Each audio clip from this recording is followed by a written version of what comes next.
Hello everyone and welcome back to another tutorial from Gameplay Classic. In this video, I'm going to show you how you can optimize the graphics settings on the Splitgate PC game. So let's get started right away. First of all, open up Splitgate on your device, and once you are taken into the homepage, if you wish to optimize the graphics settings, click on the menu icon at the top right corner.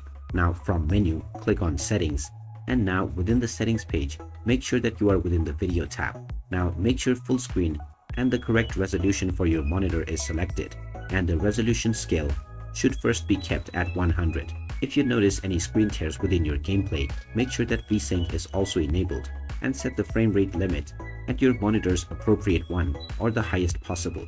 Underneath now within the quality sections, we have the view distance, post-process, shadows, textures, effects and various others. First, try and use the highest available preset for each one of these settings. After setting it to the highest available, ensure that reflex low latency is turned on and leave the rest as it is. Now click on apply settings, and now you can go back and your settings have been applied.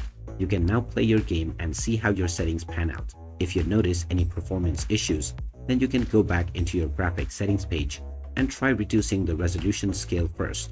Set it to about 80 to 85, and after applying the settings, you can once again go back and see your performance. If it still doesn't perform very well, then from the video settings you can now try reducing all of the quality presets by one step. So try using the high presets for all of this and then apply your settings to achieve a stable balance of performance and quality within your gameplay. So there you have it. That is how easy it is to optimize the graphics settings on the Splitgate PC game. If you find this video helpful, don't forget to hit that like button and subscribe to our channel for more useful tips and tutorials.